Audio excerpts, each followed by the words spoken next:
lot of talk for as long as I can remember about VFP and the web and the internet. And tonight we're going to take a look at what it takes, what it is, the possibility, and what are the facts, the fiction, and the dreams about taking an application in Visual FoxPro and getting it somehow or other on what we're going to call the web. Now, everybody wants their developers to provide them with web applications. And indeed, the business models today usually require that we deliver something called a web application. The first question really is, what is a web application? Is it something that we can even provide? Can VFP do anything worthwhile in the web world? What are the options? What kind of skills are we going to need? The purpose of tonight's session is to take you through the ABCs of VFP in the web. The goal for this evening is to learn the various web options, how to select the appropriate option, and a general overview of programming issues for each option. Now, at the end, we'll unmute and take questions. Is that the idea? Yeah, if anybody has a question, they can just type it up in the chat window, and then I'll interrupt you. I'll keep an eye on that for you. If anybody has a question, do the little chat thing, and I'll be happy to take the question if it fits into the time. Otherwise, we'll take general questions at the end. Now, the first thing you're probably wondering is, says who? Answers to these questions. These seem to be very good questions. So Vinitsky Consulting Incorporated is the company that I manage and work for, and we develop major market vertical applications for nonprofit organizations, community centers like JCCs, YMCAs, as well as providing custom software and website development. We have, throughout our career, provided consulting and advisory services to companies of all sizes, Fortune 500 companies such as Avis Rent-A-Car, all the way down to very small mom and pop operations, whereas I like to say it's a mom and pop operation and pop hasn't even showed up yet. We're also a Fox and Cloud ambassador. We're the major Fox and Cloud consultant in the United States, which will mean more to you as we get on later in the presentation. I personally have worked with Visual FoxPro and its predecessors, FoxPro and FoxBase, all the way back to the days of CompuServe. For those of you old enough to remember what that is, you can sigh deeply at the old days. And for those of you too young to remember what that is, you can just trust us old timers that it was a long time ago. I've written articles for Fox Talk, presented at regional users groups and at Southwest Fox. My area of personal interest has always been expanding the capabilities of FoxPro. Back in the day of DOS, I helped someone develop a graphic printer driver that allowed DOS to have the same printing output as Windows did. That was, imagine, quite a ways back in time, all the way down to today, where my interest is in web enabling the latest VFP 9 features and in extending the Visual FoxPro platform as far left, right, up, and down as it can possibly go. Let's come back to our question. Give me some web. What does it mean to have an application on the web? We always say that phrase, oh, I want it on the web. I have an app on the web. The client needs it on the web. It's going to be on the web. What in the world does that really mean? There are three possible meanings to having an application on the web. Each one, they can be combined together, but there are three possible meanings. One possible meaning is web really means remote hosting. Another possible meaning is web really means website data access. And another possibility to what web application means is the actual conversion of a VFP application to run in a browser. These are three extremely different things that, although while they can combine together, they are all things that people can mean when they say web and VFP in the same sentence. Let's take a look at each one of these three one at a time. First, remote hosting. Remote hosting is really what's called in computers a thin client. And here we have the definition of a thin client. A thin client is a computer that depends on another computer to perform its processing. While not necessary to qualify as a thin client, it usually also displays results provided by the remote computer. Now, when we think of thin client in the IT world, we usually think of something like terminal server. That's what we're going to discuss in just a moment. But I would like to add parenthetically that if you think about it, the web is the ultimate thin client, because in the browser you don't have anything. Everything is really residing at the computer in the other end. Remote hosting, right, or what is often called a thin client, has been popularized by things like Windows Terminal Server, Citrix, VNC, and web browsers. Technically, SSH, Telnet, there are other things that are also thin clients, but that are not all that relevant to our discussion. A thin client is different from remote control in that a thin client has one main computer. Let's call that our terminal server, which for our example is going to be running Windows. And each user sees his own desktop separate and unaware of any of the other users. This is very different from the old idea of remote controlling a computer, where you connect to a computer remotely and operate that computer as if you were sitting there.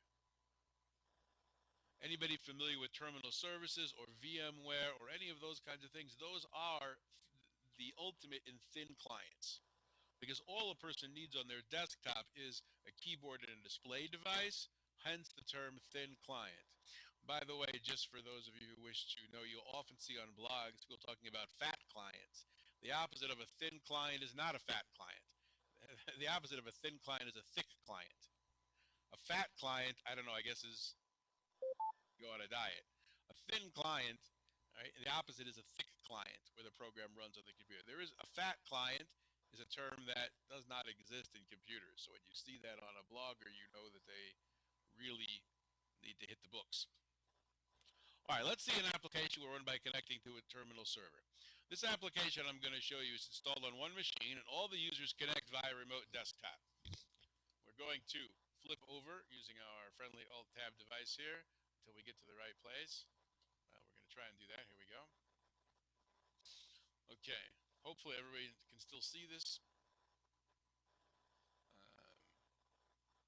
Okay, everybody can still see that. Nobody's screaming that it didn't work. I'll take that as a good thing. All right, now I've connected to this computer via remote desktop. Theoretically, hundreds of other people are also doing this at the same time. And I'm going to run my VFP application.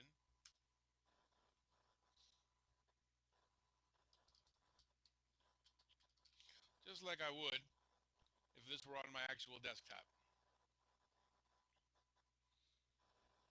If there's any problem seeing as I'm flipping around here, let me know.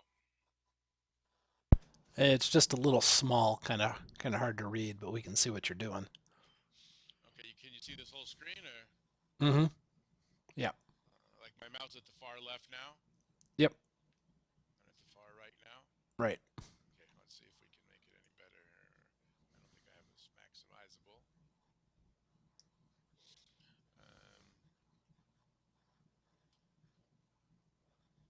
I don't think I can make that part any bigger. Now, this is a VFP application that I'm running on this computer. Just like what the application does is not all that important, but it looks like any other desktop, except that about 200 people are running this application right now, all logged into the same computer. So you can think of it as everybody having the exact same C drive and running the exact same application, and a huge long string going from that computer all the way back to your keyboard, and a huge long string going to another person's keyboard. And everyone is literally running the same application, and the server has divided the memory up amongst all of the users so that it looks to each person like they have their own desktop, yet in reality it's all running off of one computer. Let's log back in for a second here.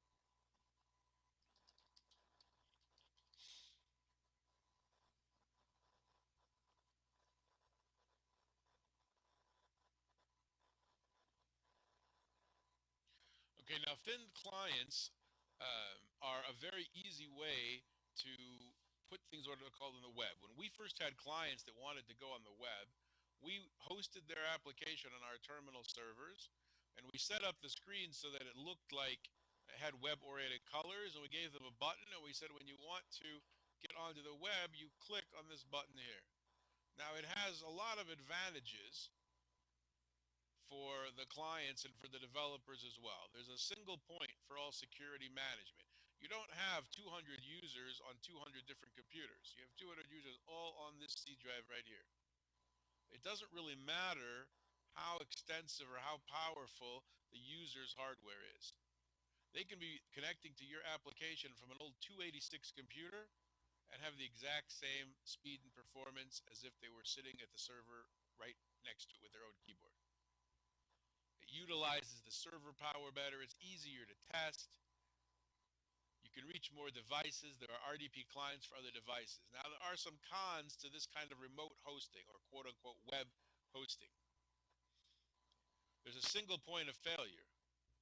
One C drive going down and your entire client network is out of touch. Um, and the connection will not function if they can't get onto the internet and connect. So if there's any kind of problem with their internet connection, that's going to be an issue.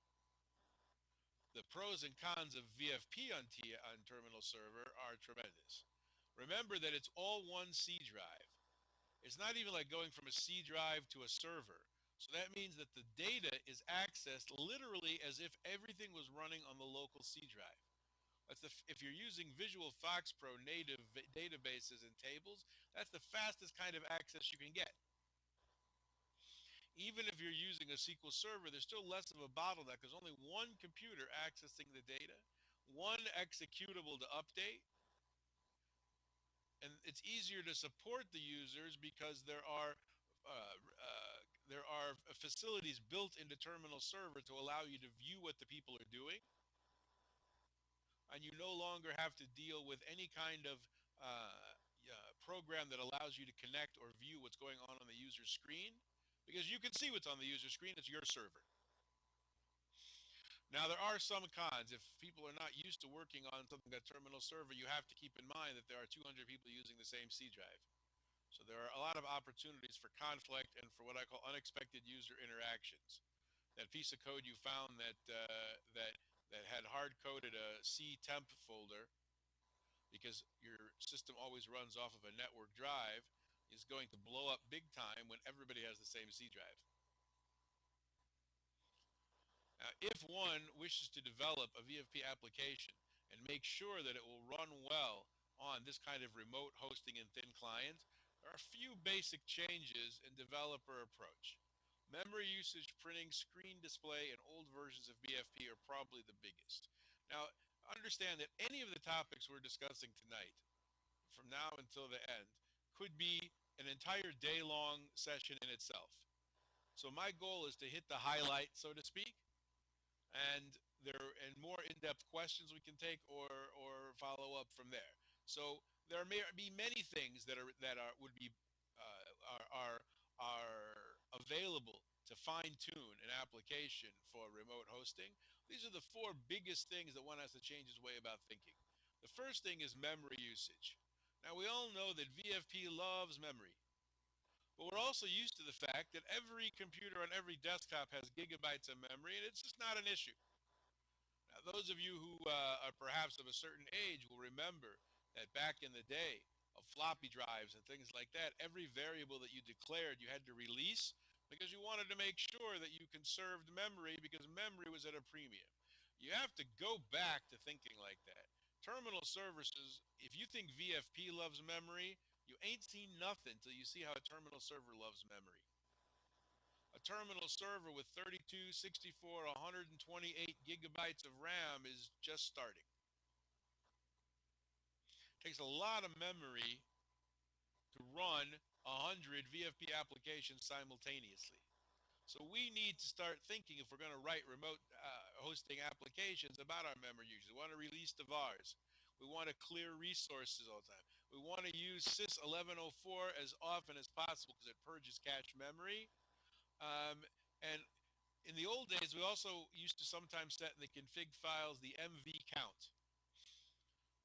Now, what we ended up doing for many years is we make MV count some humongously high number because we don't want the user to ever run out of variables. MV count is the maximum number of variables that VFP can hold in memory. After MV count is reached, you will get an out of memory error. So we set MV count to be some ridiculously high number. But on a remote hosting, one wouldn't want to do that because VFP is going to keep that memory. So we want to only use as much memory for variables as we really need. So we would want to accurately tell VFP how many memory variables we're going to use. The other thing when you're hosting is bitmap equals off will make the screen in the config file will make the screen refresh better. And we need to go back to something else that we also used a long time ago called thisform.lockScreen. It used to be when it took a while to update the appearance of a VFP form, we would issue a lock screen equals true, then we would draw the screen, and then we would lock screen equals false. So now that's fallen a lot into disuse because of the fact of how fast and how powerful today's graphics processors are. You would start thinking about that again. You also have to think if you're making remote hosted apps, and this is going to apply to any of the approaches that we talk about tonight, is that printing are your number 1, 2, 3, and 4 top support issues. On a remote terminal server, Windows gives you the ability to print to the local printer that the person has attached to their local computer, even though they are logged into the server. Now, we're not going to talk about how you set that up, but the point of the matter is that it's complicated, and it is not recognized whatsoever by VFP. Any commands having to do with printers directly, set printer to, get printers, a printer, sys1037, giving the user their choice of printer options, being nice and asking them what pages and copies, etc. they want, should be immediately banned from your programming vocabulary. Because any kind of web application will trip and stumble possibly quite badly over these kinds of things. The only way to allow them to have a printer selection is report for them with the prompt keyword. And that will bring up Windows prompt for which printer they want to use. And it goes without saying, don't save reports with the printer environment in it. Even though there are sometimes reasons for doing that. When you are not running on a person's own desktop, when you're on the web, whatever approach you're using, you can make no assumptions about printers. Screen display you have to watch out to. This is an issue also with other approaches, and that is that a user can log in to a remote application in any size screen they wish, from 800 by 600 up to 1900 by whatever, all the way to full screen. So you have to watch out for the fact that they are logging in at whatever resolution they want. Now, we sometimes try and force users to log in at a specific screen resolution, but it's very difficult. So you have to design your forms with significant resize ideas in mind for the fact that this could be run at a large variety of sizes. And older versions of VFP in a hosted situation like terminal servers, we here at our company do have applications in 7 and 8 that are deployed, but you should definitely avoid it. VFP 9 is terminal server aware, meaning it understands that it's running on a terminal server, and it understands there are other copies of VFP potentially running. VFP 9 was the first version to be terminal server aware. So anything before 9 is not terminal server aware and is not aware that there are other copies of itself running, which creates a lot of potential gotchas and problems. So this idea of remote hosting as something that's called web, and our first product was called vManager for the web, and it was basically terminal services. Apps are easily accessible to a large number of users with a greater ease of development and management than a traditional LAN environment. A client who uses the word web as meaning I want to be able to get it from anywhere, this is a great option for them. Now the second option is website data access. The first was remote hosting, and the second is website data access. Now we all know the following statement. VFP excels at retrieving, manipulating, and storing data, whether in native VFP format or via remote connections. HTML excels at markup, or drawing the appearance of websites. It was never intended for data management. So website data access term is combining the creation and maintenance of a website in HTML with the ability to use VFP to manage the data. Now, this concept was made possible when Internet Information Server added support for ASP.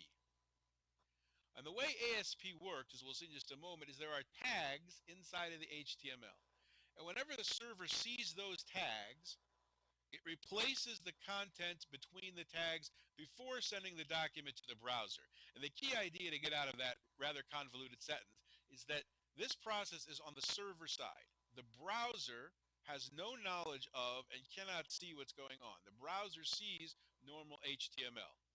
So normal HTML might be some HTML, but with ASP, Microsoft taught us that if you insert this little symbol here, the less than and then the percentage, and close it with the percentage and the greater than sign, you can insert code there that the browser will ignore. The server will process it and replace it with some HTML. Now we're getting a little convoluted, but you'll see where I'm going with this in just a moment. If that symbol of percent means stop here and get some info from the server and insert that info into the HTML page, why not have server-side programs other than ASP that can do the processing? And thus was born the world-famous PHP. PHP figured if all we need is a little symbol to tell the server to do something, why does it have to tell it to do something with Microsoft and ASP, which costs money? Let's have an open source free version called PHP. And that opened the floodgates. Now anybody can have a DLL running on a server and can replace website code with whatever the DLL wants. So all we need is a VFP-based DLL running on the web server. Now, that's a tall order, except for the fact that active FoxPro pages, Westwind Web Connect, Active BFP, and FoxWeb all do just that. Now, let's see some code. We installed active FoxPro pages on a Windows 2003 IIS server.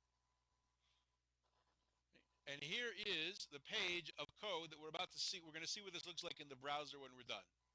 First, we have some regular HTML, a header, a title. This example happens to come from Germany.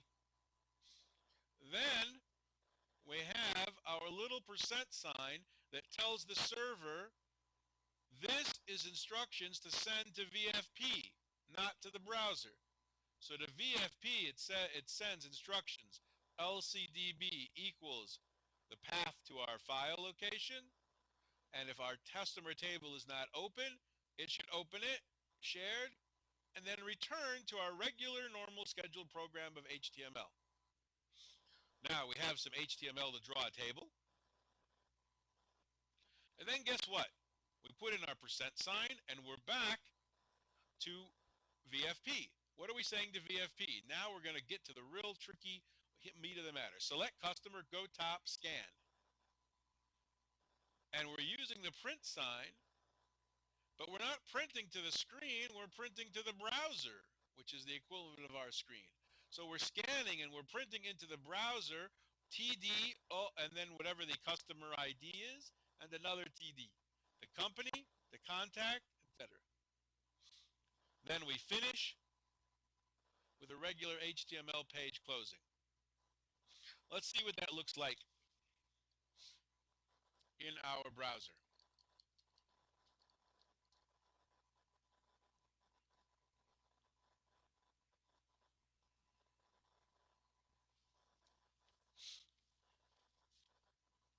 So what we see here is a list of all of the customers from that table. We did a scan and we created and we printed each list. If we look at the page source, there is no indication of any of our VFP code. It looks like somebody typed in 500 names. And the reason it looks like someone typed in 500 names is because back here, the server called VFP, gave it those instructions, and then printed whatever was inside of those instructions into our HTML, resulting in an HTML page that looks like it's never heard of FoxPro. Yet FoxPro is accessing all of the data and returning whatever data we wish to our browser. Now, once we add a pre-page form to account for modality, we're all set for an app that connects to VFP. Use any web tech we want and have VFP manage the data. What in the world am I talking about when I say we add a pre-page form to account for modality? The biggest difference between developing an application that's going to run on the web and developing an application for the desktop is what's called modality. The web does not have, by design, modality, the ability to stop what it's doing and wait for a response. There is no such thing in the web as a modal form. Everything that's modal on the web is faking it somehow and forcing the browser to stop and wait for a response, because the web was designed to have no modality. Even the simplest thing like a message box does not exist on the web,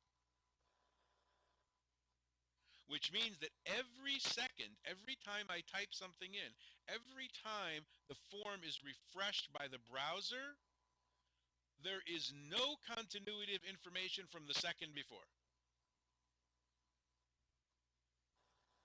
The only way that when you refresh a website you still see the same information is that the website developers have coded that ability in. Let's take a look. Let's take a look. We're taking a look.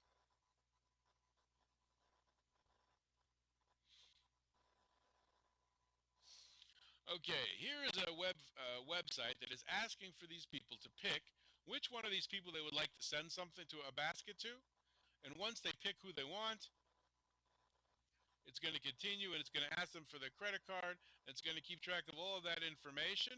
And it's going to put that information into VFP tables, which are part of a system that these people use at their office. Now, in order to do that on the web, we need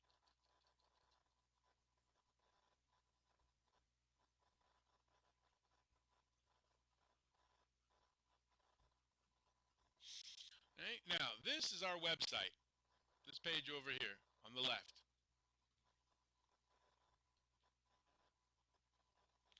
And this website has JavaScript, it has whatever it has to make the website go in, it has all kinds of things in it. And all of a sudden, we have this little famous script code here that says replace this with information from VFP.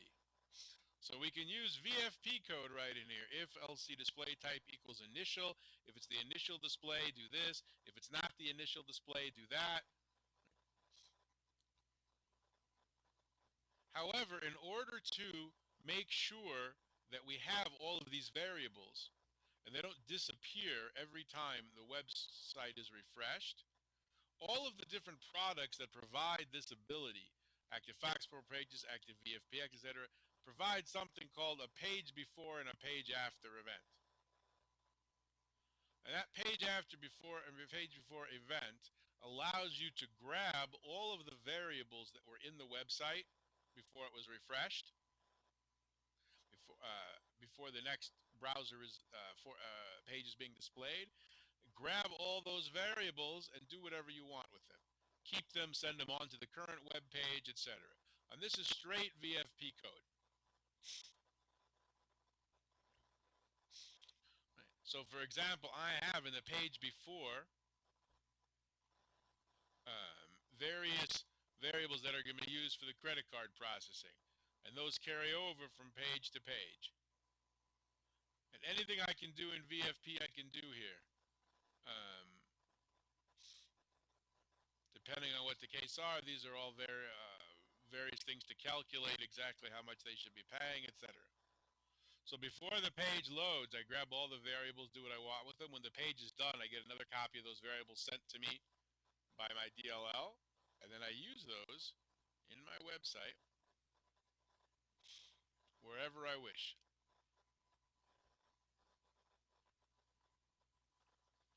And I get any kind of website I wish, and I can then have all. Now, if I look in the page source, I will not see any VFP code.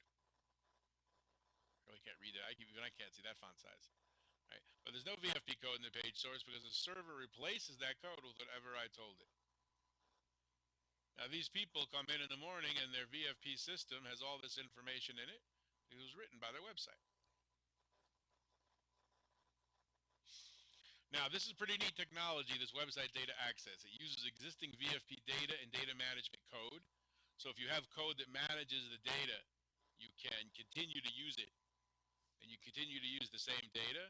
And there's no limit on what you can do with the website. The website can be built to do whatever you want with any kind of technologies that are being used. Whether they're doing a PHP-based website, whatever kind of website they're doing can be used. There's really no limit on that. The con is that you have to create a website. So for someone who has a website who wants to create one, this is a very, very logical step. And in fact, it's an excellent way for e-commerce. There are many e-commerce sites that are managed doing this very same approach, where the graphic designers and the website developers develop the site, and VFP is plugged in order to manage the data. So it could be that when a person says web application, what they're thinking web application meaning is my website needs to be able to get the data.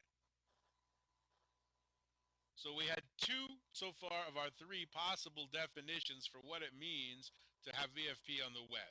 The first was accessible and being remotely hosted on the web. The second, that was the first. The second is that we want our websites to be able to interact seamlessly and smoothly with VFP and let VFP manage the data, etc. Now, when I say manage the data, that's because you cannot use VFP to display anything directly. You can only use VFP to return HTML code. Anything you can do in VFP that does not require a visual component can be done in a website data access type system. Now, the third thing that people sometimes mean when they say web is they want to convert their VFP application and actually have it running in a browser. And this is where we get into people saying, oh, you have to convert from Visual FoxPro to fill in the blank.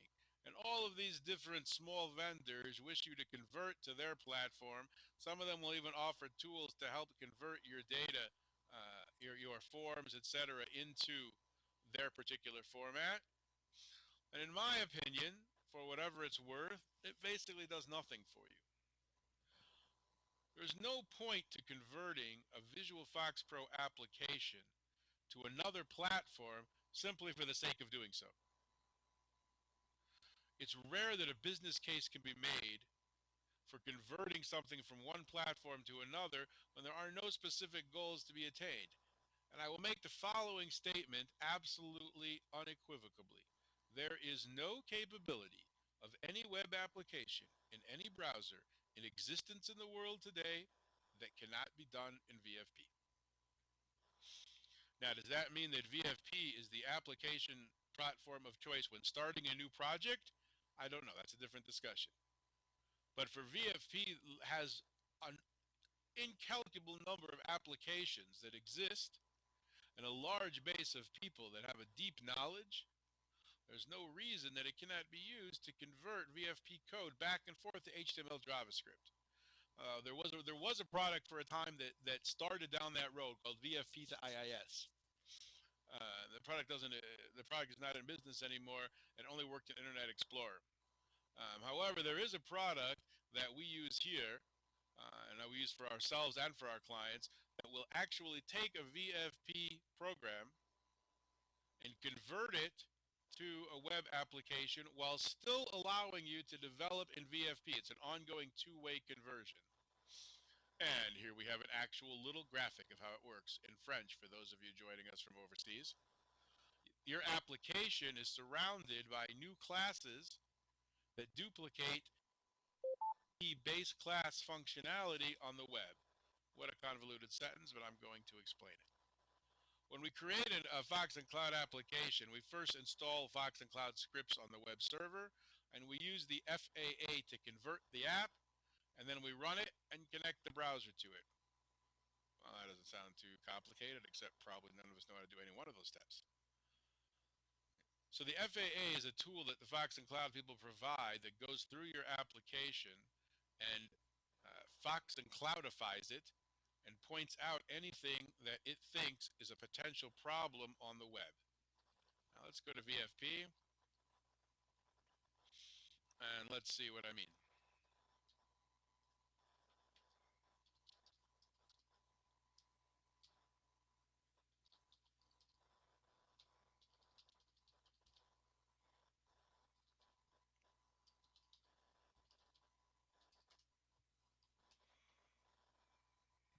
That's probably true. So there'd be A.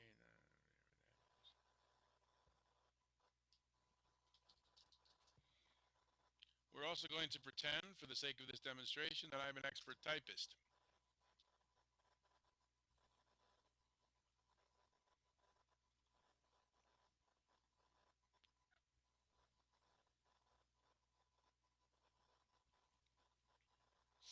Okay, this tool scans through the project and makes suggestions for things that need to be changed in order for a project to run properly on the web. Now, we said before there are different things on the web that operate, there are concepts that operate differently on the web, such as modality, that do not operate the same as they do on the desktop. And that's what this tool is going to do, is going to find all those instances where it thinks that there's going to be a conflict between the way things run on the desktop and the way things run on the web. So for example, it's going to tell me when it finds a modal form. And it's going to offer to automatically change it to the proper syntax for me. It's going to tell me if it finds a public variable.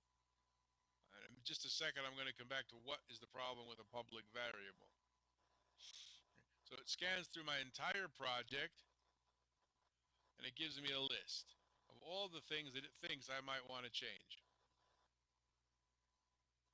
Once it's done that,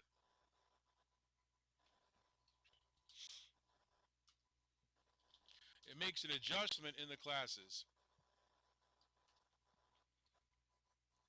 In a form that was previously part of that was previously derived from a FoxPro base class. Instead, it gave us a class library that has all of the controls that we would normally find in the base classes. These are derived from the FoxPro base classes, but have had added to them the code necessary to run on the web. Therefore, instead of adding a command button to a form, I add AR command to a form. Instead of adding a checkbox, I add AR check to the form. And that allows the classes to become web aware, if you will. Now, once I do this,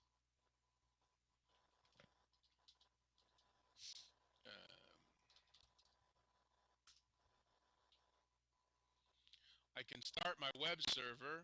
Now, I'm starting this from within VFP so we can see what's going on. Normally, I wouldn't have VFP running on my actual production server. Let's go back to my web browser.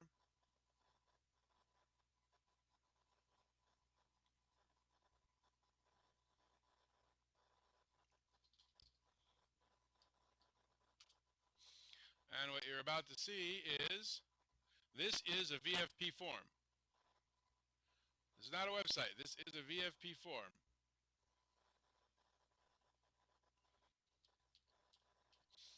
I'm logging in.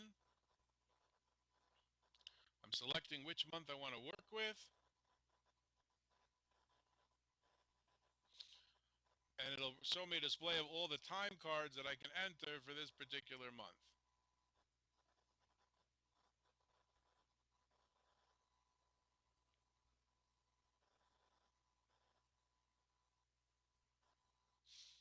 And I can do all kinds of things here. I can add different things, search for people, etc. But all this came from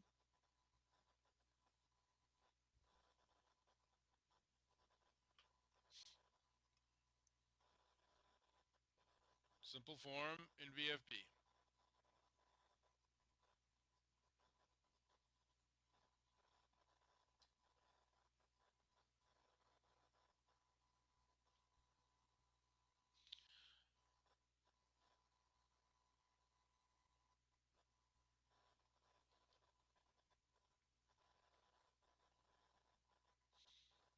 Now, what I can do is, and this is absolutely amazing, I can combine this with any kind of web code that I want. Anytime I have a method, let's say this notes button here, I have click button in here.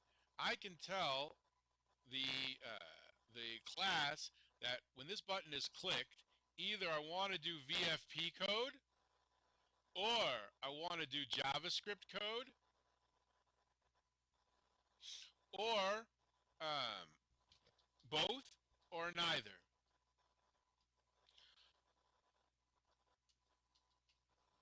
I could put JavaScript code in here, and I can do JavaScript and or VFP code for every method. So I can leave everything exactly as it is in VFP, and or I can start adding things. For example, let's say I want to change the color scheme here. Now I can change that color scheme in VFP, or it's a website. So I can change the color scheme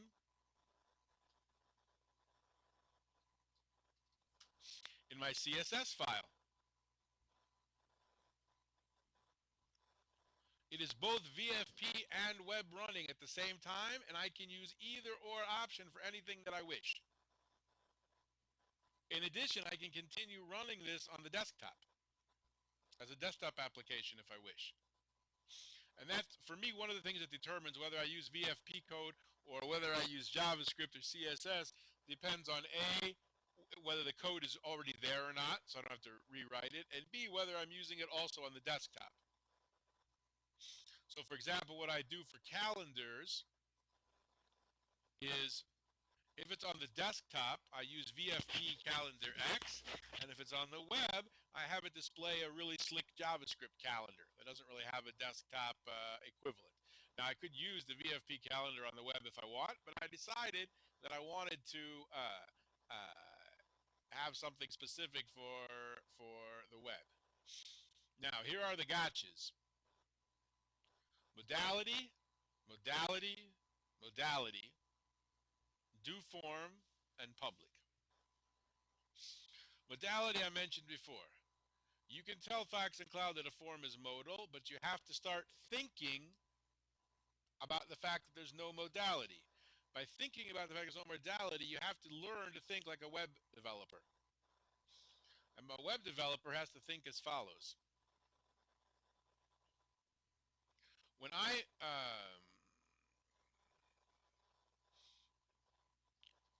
what did I do here?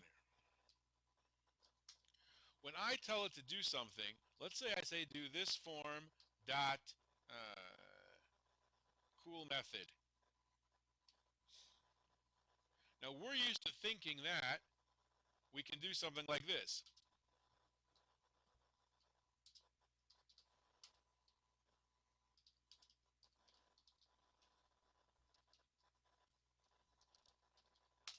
That code will not work on a website, whether it's VFP, PHP, website, because this does not stop working. This code will run, and it keeps going to the next statement as well. In other words, you cannot stop processing on the web.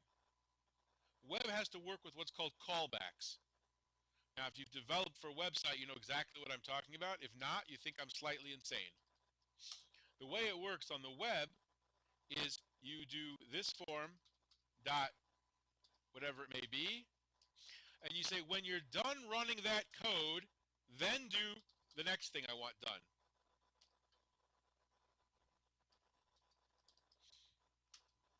You have to chain the activities and say when you're done with this, here's what I want you to do. You cannot assume that it will stop processing and wait for an input. So rather than saying if this form dot apt equals true, I would tell it to do this form dot adapt nodes. When you're done, send the results to this form dot WCX, and in this form WCX, it will say if they answer. Oops.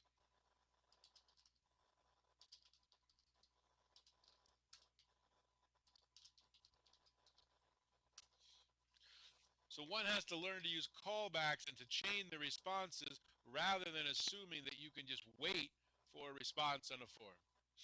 That includes even asking the user, do you wish to continue, yes, no. You can't wait for the answer. You have to say, do you wish to continue, yes, no, and tell it where to go afterwards with the answer. Now that is, to a web developer, that is like the basic ABCs of web development. To us VFP developers, it's strange beyond belief, and it takes some getting used to. The other big gotcha is public variables. I'm not going to get into a discussion of whether public variables are a good idea or not, but on the web, public means public, really public. If you have 200 users using your application, each one is running on their own computer. So therefore, public means only public for that person. On the website, public means every person accessing the web and running this application has this same public variable. It's very rare that that's what you want. If it's user-specific information, you definitely don't want that. So one has to get used to not using public variables if one is used to using them, and making sure that your code does not accidentally create something public that really shouldn't be public. Whoops.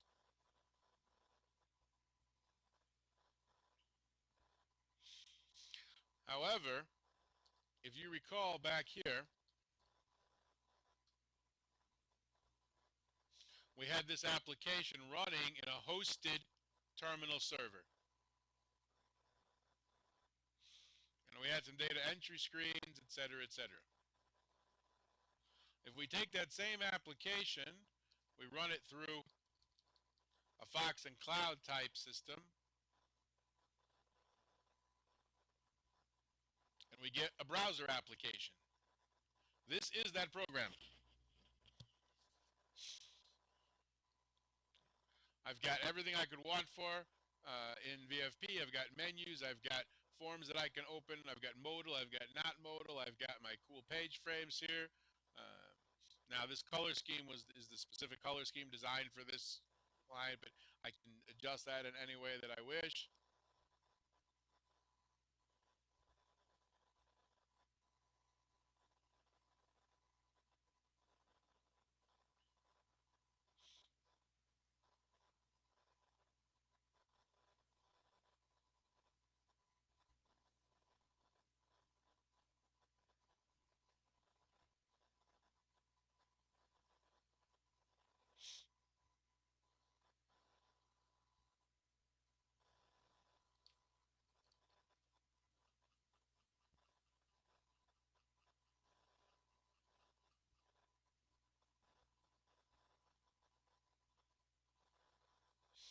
All right, so when people say web application, in summary, they might be really talking about three different things. It is definitely possible for VFP to have a nice and wonderful life living on the web.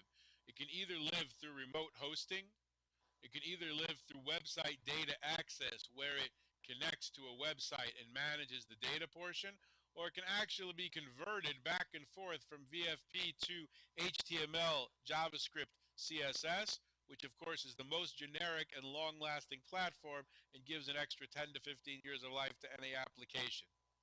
So fact is pretty solid. The facts are pretty solid. VFP and the internet do not have the kind of conflict and do not have difficulty living together that people seem to think they do.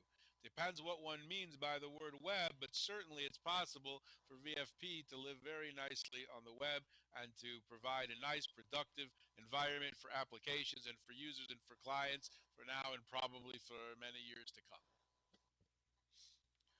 At this point, as soon as I can figure out how to unmute this, I will be happy to take questions.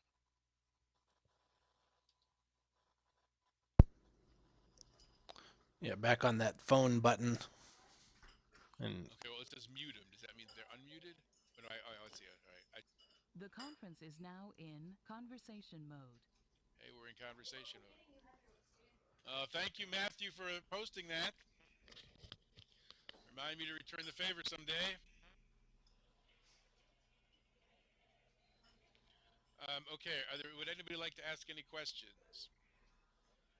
We got one from Mel in the chat window. He said, "Is it possible to have an app residing on the web but use local data without too many issues?" Yes. In fact, if let's say the web is running local data, meaning on the web server, or local data meaning I'm sitting here in Chicago and the web server is in Pittsburgh, and I want to connect to the website in Pittsburgh and use the Chicago data.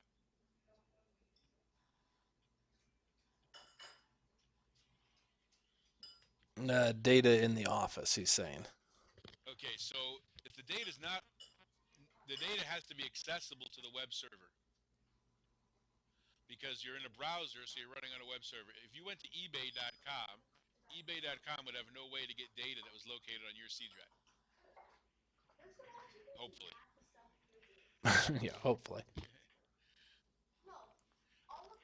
Gotcha, Can thank you. can you talk about the complexity of the terminal server, the actual hardware you're running? Yes. The configuration of a terminal server is not for the faint of heart.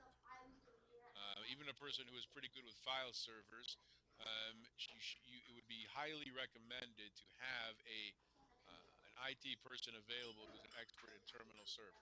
Now, given that, once it's set up, maintaining it is relatively easy.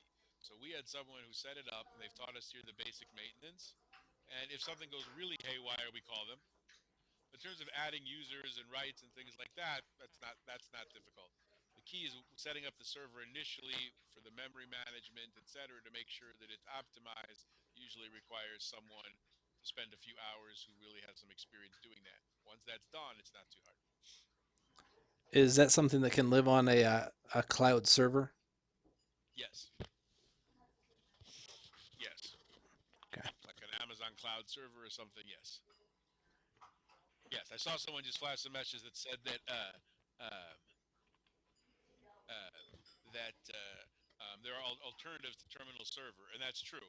I'm just trying to give an oversight here. There are alternatives to terminal server. Terminal server is the 800-pound gorilla, so to speak, that it has the vast majority of the Windows-based remote hosting market, but there are other alternatives.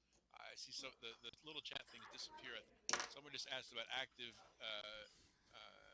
VFP. They saw that on the screen. And active VFP is one of the web data access systems that I was mentioning. And so this is from their demo page. I'm sorry, someone. The top chat's going really quick. Someone just said another question, but before I could read it, the chat went away. Is there any way I can see those chats? I'll repeat it back to you once you finish, I guess. Okay, fine. Um, so this is a demonstration page from Active VFP, and basically the same thing that I was showing you. Use HTML code and then inserting VFP. So, for example, a VFP table. So this is done exactly. If you look at the page source, you won't see any VFP code. But in the original source, they insert or show code. Sorry about that. So if you see the code, you'll see as we go down further. Where is it? I don't know if the font you can see this or not, but here's the VFP code. Now, in terms of the different products that do this, Active VFP, Active VFP, Active FoxPro pages, FoxWeb, etc. I've used most of them. Um, Active VFP seems to do a fine job. We personally usually use Active FoxPro pages. Um, Part of that is because that's what we started using initially. I don't have any reason to switch. But I have seen very successful projects in Active FoxPro pages, in Active VFP, and in FoxWeb. What was that next question that I didn't see, Todd? Mel says he has another crazy question. Is it possible to have an app running on the web, but yet have a few hundred different organizations using that same app with different private data of their own?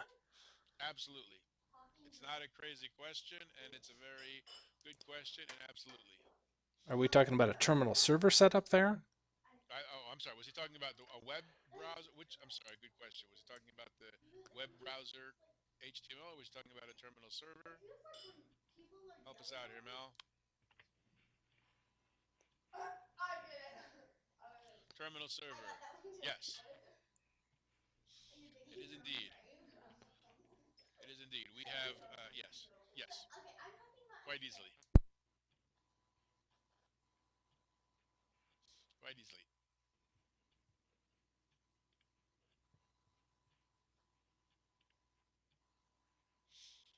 Okay. Are there any other questions? Anybody else?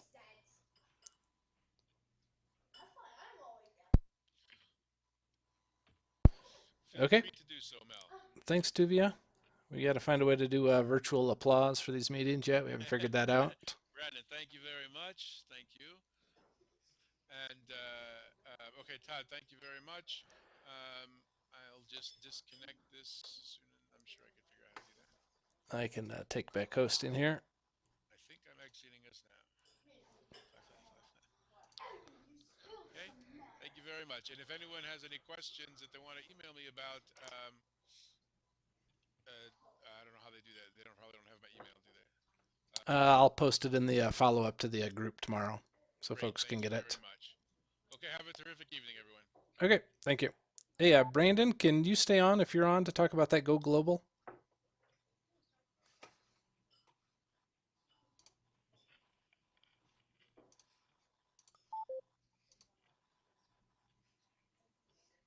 Are you on voice at all, or are you just typing? Who are you looking for?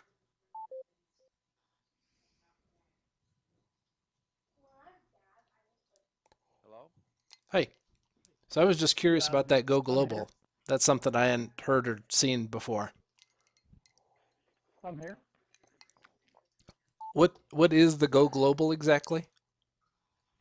I'll post a URL to it, but it's essentially remote app.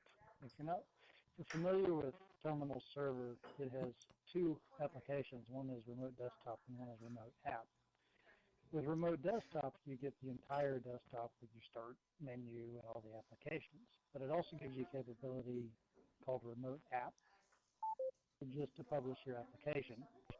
Well, is a solution by Graphon, which is similar to remote app. You can publish applications using their Go Global server.